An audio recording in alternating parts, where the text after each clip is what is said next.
Hello guys, in this video I want to show you one of the applications of the journal form when I'm going to compute n by n determinant of the following form. We have the following matrix A. And actually let me name this matrix An. So you can see the only non-zero terms are going to be these blocks of 2, -1, -1, 2, and I'm going to just take this block and trace along the main diagonal. So what is our goal? I want to compute the determinant of An for all n's, which is like 1, 2, 3, and etc. As a first step, we can just do simple cases and see what our determinants are going to be. In a case when n is equal to 1, for example, and n is equal to 2.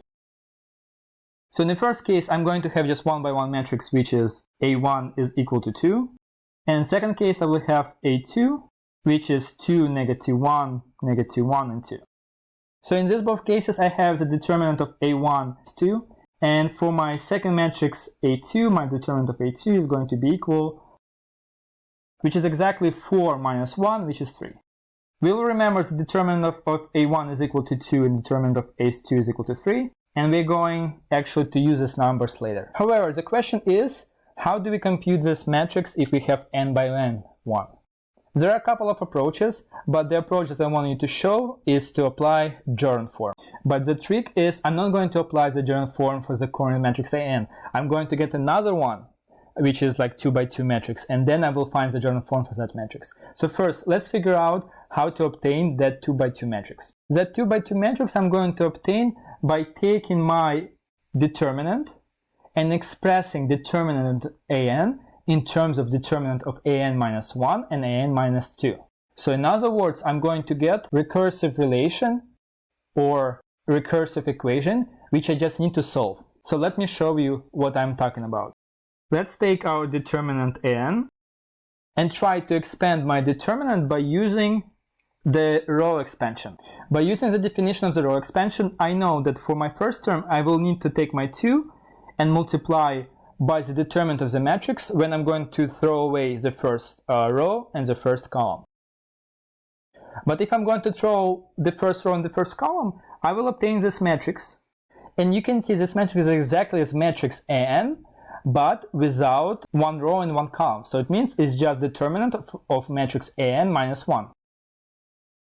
For the second step, I need to take my second term, which is in this case is -1. But when I'm going to take the second number, don't forget to put minus sign and -1. And then I'm going to obtain another matrix. So right now in this case, what I'm going to do, I'm going to throw away the second column and the first row. And I'm going to have this matrix. But here I have a matrix, not An minus 1, but I have this first row. But I have this first column. When I'm going to expand this determinant one more, by taking this first term -1, so I will multiply by -1. And when I'm using this row expansion, again I'm going to throw away the second row and the first column. So far what I did, I throw away the first 2 rows and the first 2 columns. So what I'm going to left with this matrix. And remember that here I have my next row -1, 2, and zeros. So what I'm left with a matrix of An minus 2. So in other words, we can see then just by trying to expand this determinant by using the row expansion, I will obtain the following equation. So if here I'm going to change my notation, and I will set An to be equal to determinant of An. So then I can rewrite my equation as An is equal to 2 An minus 1 minus An minus 2. So we have this recursive relation. But if we want to solve the given recursive relation, we need to know our initial values, or like what is A1 and A2 in this case. But we found A1 and A2 over here. Just remember that A1 is equal to 2 and A2 is equal to 3. Finally, let's indicate this equation by star. So how are we going to solve this equation? Let's write our equation An to An minus 1 minus An minus 2. And I'm going to write my next one as An minus 1 is equal to An minus 1. So I can put An and An minus 1 as a column vector. And then I can see that I can replace my first entry in my column vector with 2 times an minus 1 minus an minus 2. So I'm going to get the following column vector. But then what can I do? I can think about just expressing this column vector as some matrix times the column vector with entries an minus 1, an minus 2. So in other words, you can check if I'm going to write this as a matrix 2, negative 1, 1 and 0 times a column vector an minus 1, an minus 2. So what I'm going to obtain? I'm going to obtain this relation. As a next step, I can do the same thing for this vector over here. So what I'm going to get that this column vector is equal to 2 minus 1, 1 and 0 times the same matrix 2 minus 1, 1 and 0 times an minus 2, an minus 3.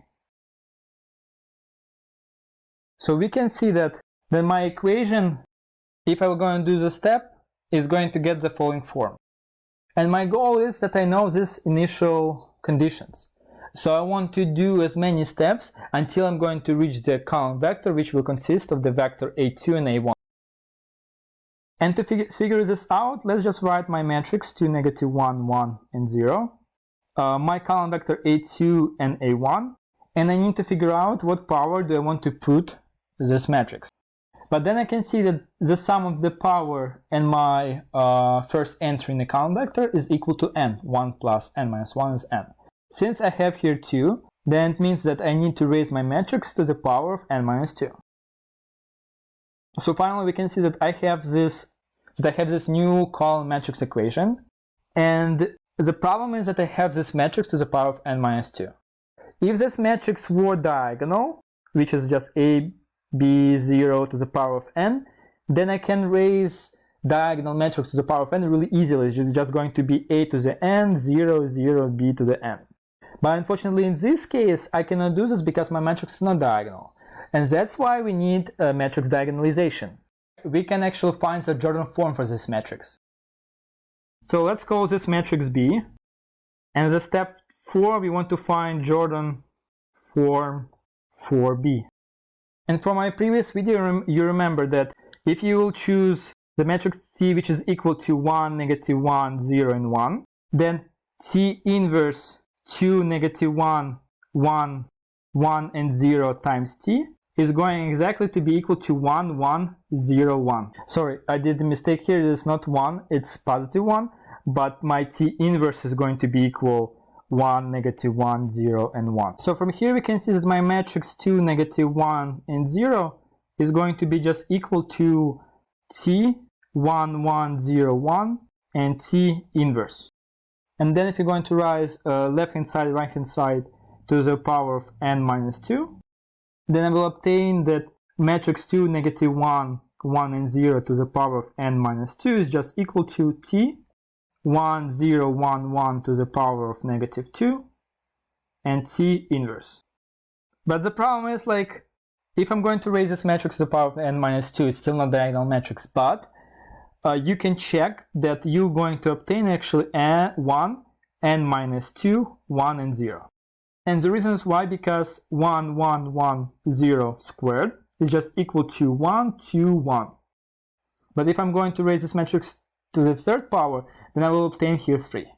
And you can check really easily that this matrix to the power of n is just equal to 1, 0, and 1. So finally, I can say that my original matrix is equal to n minus 2 times T inverse. So remember, our goal is to find the exact expression for this matrix B.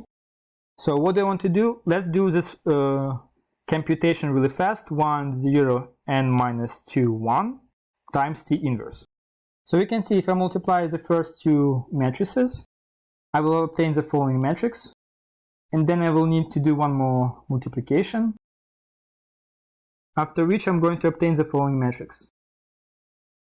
So right now we can see that our equation with 2 stars can be finally rewritten as an minus 1 is equal to n minus 1, n minus 2 2 minus n, 3 minus n, times a2 and a1. But what is my a2 and 1? Is just 3 and 2 times 3 and 2. So if I'm going to multiply this matrix by this vector, I'm going to obtain 3n minus 1 plus 2n minus 2. About my second row, I don't care, because right now I know that my an is equal to this expression. So I will obtain that an is equal to 3n minus 1 plus 2n minus 2. And here we need to be careful, I did a typo here. This is 2 minus n. 2 minus n. So we'll obtain 3n minus 3 plus 4 minus 2n. So an is going to be equal to 3n minus 2n is just n, and minus 3 plus 4 is just 1. Or in other words, remember that an is just my determinant. So determinant of an is going to be equal to n plus 1. And then we can check that if n is equal to 1, I indeed have 1 plus 1, which is 2. And when n is equal to 2, I have 2 plus 1 is equal to 3. So in other words, determinant of this matrix is just to equal to n plus 1. So we can see how we can use Jordan form diagonalization to find determinant of really huge matrices with the sum pattern, when we can express this determinant as a recursive equation. If you know any other ways how to find this determinant nicely, please let me know. So in my next video, I'm going to talk about why do we care by finding determinant of this matrix, and how this matrix is actually related to Dynkin diagrams, which is a part of representation theory. And then we're going to see how this matrix An is actually related to the Dynkin diagrams. Thank you for watching this video. If you're not subscribed to my channel, please subscribe, and bye bye.